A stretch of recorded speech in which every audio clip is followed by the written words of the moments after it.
지방선거 시기가 갈수록 부산의 선거판도 서서히 달아오르고 있습니다. 각 정당마다 유력 후보군이 거론되고 있는 가운데 정당 차원에서의 발걸음도 빨라지고 있습니다.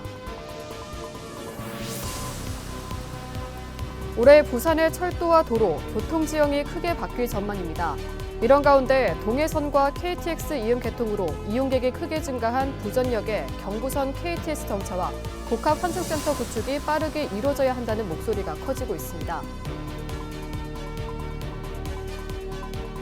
부산 산업 현장에서 중장년층이 이미 핵심 노동력으로 자리 잡고 있다는 조사 결과가 나왔습니다. 채용 의향이 있는 사업체의 82%는 중장년 채용을 긍정적으로 검토하고 있는 것으로 나타났습니다.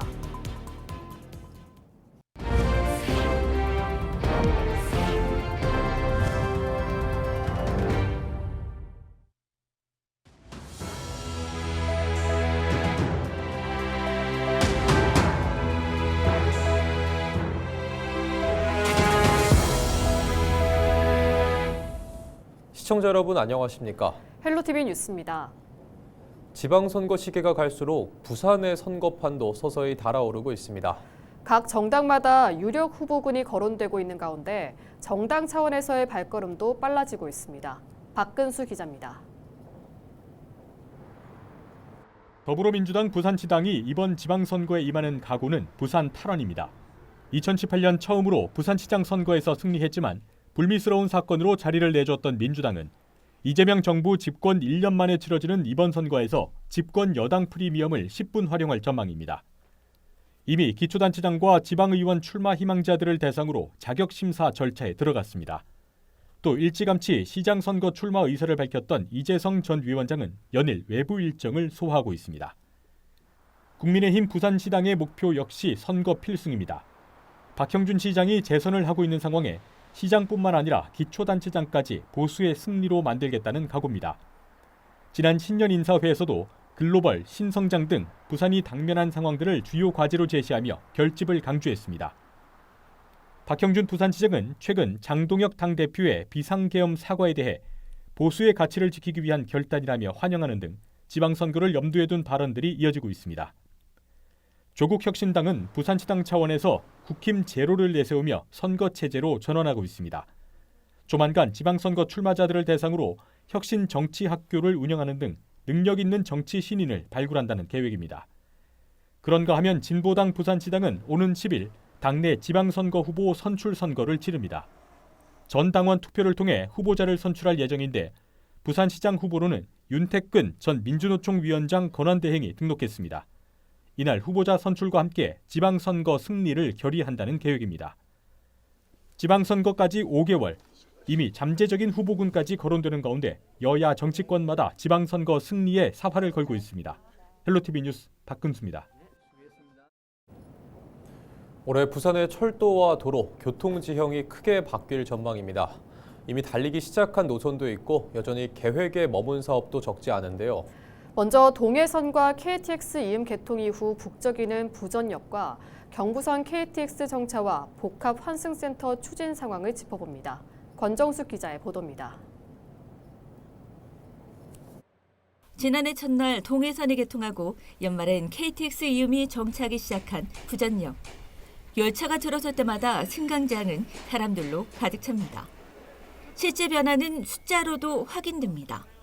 지난해 부전역 이용객은 109만여 명, 일평균 이용객도 약 3천 명으로 전년보다 2.2배 늘었습니다.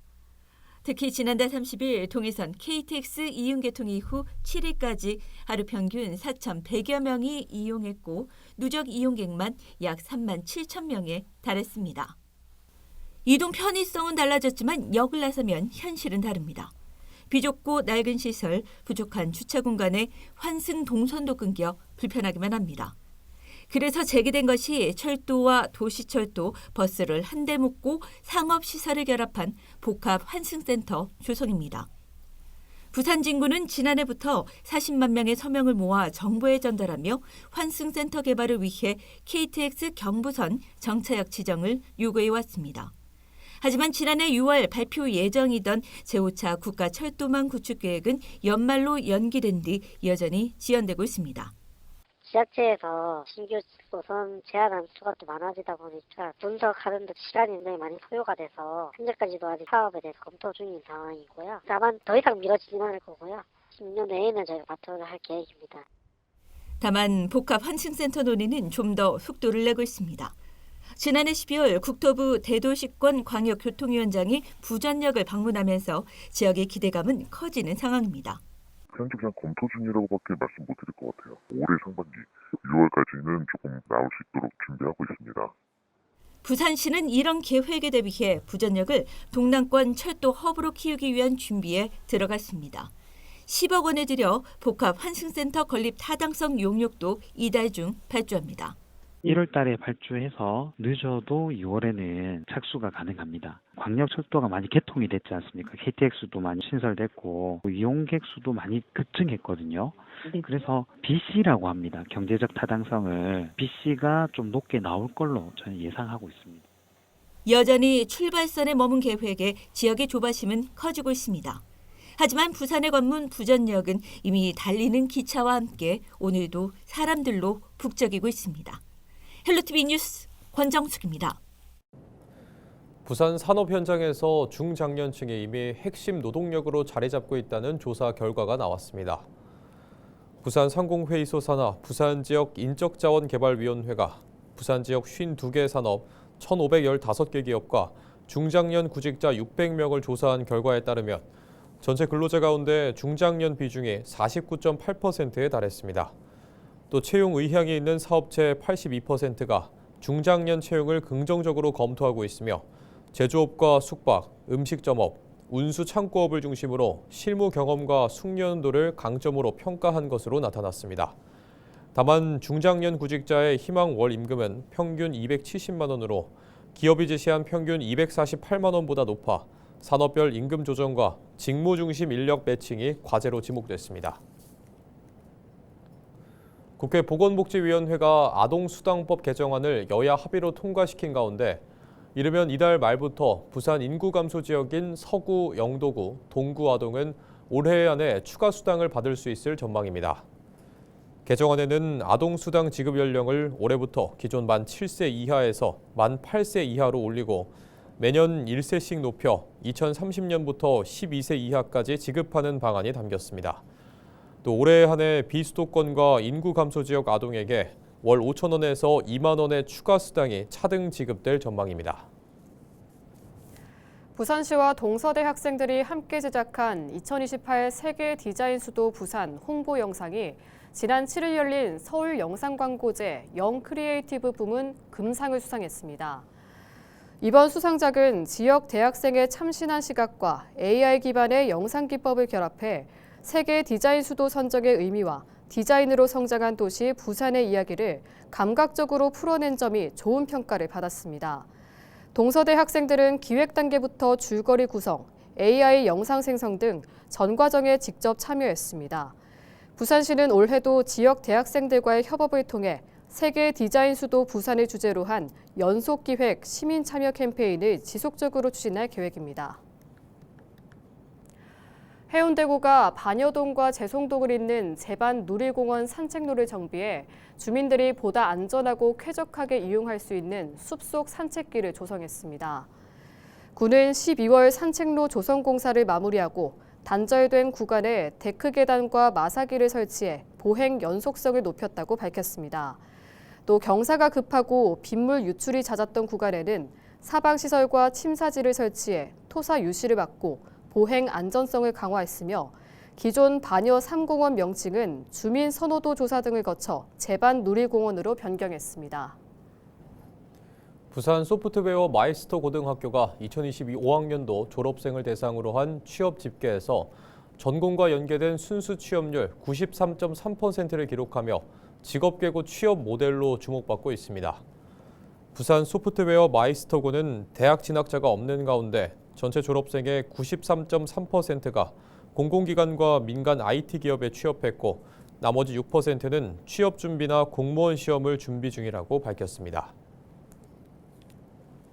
지방자치제가 시행된 지 30년이 넘었습니다. 온전한 지방자치를 위해선 중앙과 지방의 재정 불균형 문제부터 해결해야 한다는 목소리가 끊임없이 나오고 있는데요. 중앙과 지방의 재정 불균형 문제, 단적인 사례 하나를 전해드립니다. 무인 교통 단속 장비 얘긴데요. 장비 설치비는 지자체가 온전히 부담하고 있는데 과태료 수입은 모두 중앙정부가 가져가고 있습니다. 이지훈 기자입니다. 경기도 양주시. 최근 몇 년 새 신도시가 생기면서 인구가 크게 늘었고 자연스레 교통량도 증가했습니다. 이렇게 사고 위험 구간마다 무인 교통 단속 장비가 설치됐습니다. 지난 5년 동안 양주시 관내에 설치된 대수가 모두 150대. 이 중 70대는 양주시가 일부 비용을 부담했습니다. 설치에 들어간 비용은 24억 원.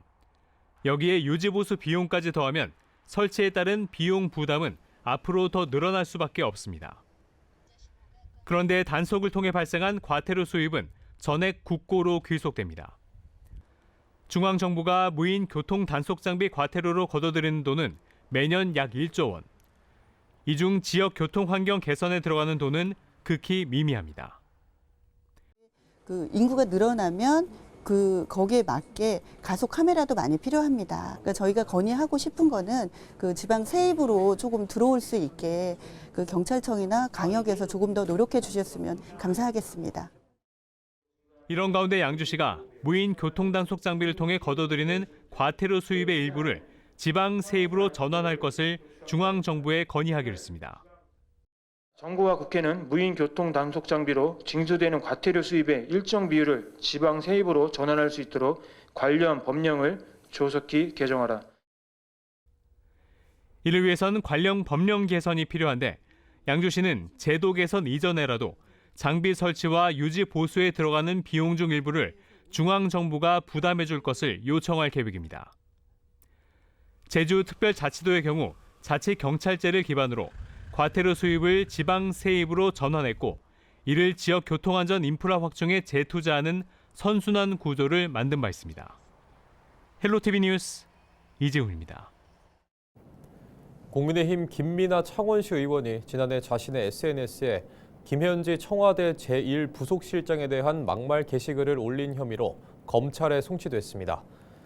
경남경찰청은 8일 김 의원을 정보통신망법상 명예훼손 혐의로 불구속 송치했다고 밝혔습니다. 김 의원은 이재명 대통령과 김현지 대통령실 제1부속실장을 두고 아무래도 경제 공동체 같죠. 자식을 나눈 사이가 아니면이라는 글을 올려 논란을 일으켰습니다. 앞서 김 의원은 SNS에 이태원 참사 유가족과 화물연대 조합원을 비하하는 글을 올려 기소돼 징역 3개월의 집행유예를 선고받기도 했습니다.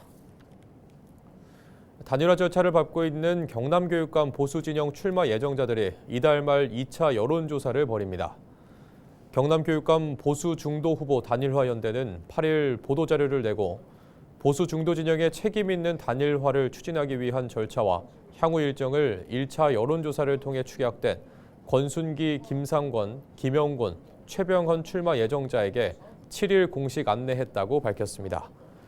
일정은 오는 19일 유튜브 토론회, 28일과 29일 이틀간 제2차 여론조사, 30일 제2차 여론조사 결과 공표입니다. 단일화 연대 측은 모든 출마 예정자가 단일화의 취지와 공감대 속에서 향후 일정에 적극 참여해 주길 기대한다며 상호 존중과 신뢰를 바탕으로 원만한 협의가 이뤄질 수 있도록 협조를 요청드린다고 강조했습니다. 부산시립미술관이 약 2년에 걸친 리노베이션을 마무리하고 2026년 가을 재개관을 목표로 신년 운영 계획을 발표했습니다. 부산시립미술관은 1998년 개관 이후 노후화된 시설을 개선하기 위해 2024년 12월부터 공사를 진행했으며 전시장과 수장고, 출입구를 정비하고 카페와 문화편집숍 등 관람객 편의시설을 확충했습니다. 미술관은 재개관 이후 국제전과 국내 특별전, 소장자원전, 어린이 전시 등 모두 5개 전시를 통해 국제성과 지역성을 아우르는 확장된 미술관의 방향성을 제시할 계획입니다. 이와 함께 예술과 기술, 자연의 공존을 주제로 소장품 수집과 교육, 시민소통 프로그램을 강화해 미래를 선도하는 공공, 공유 미술관으로의 전환을 본격화할 방침입니다. 이상으로 뉴스를 마칩니다. 시청해주신 여러분 고맙습니다.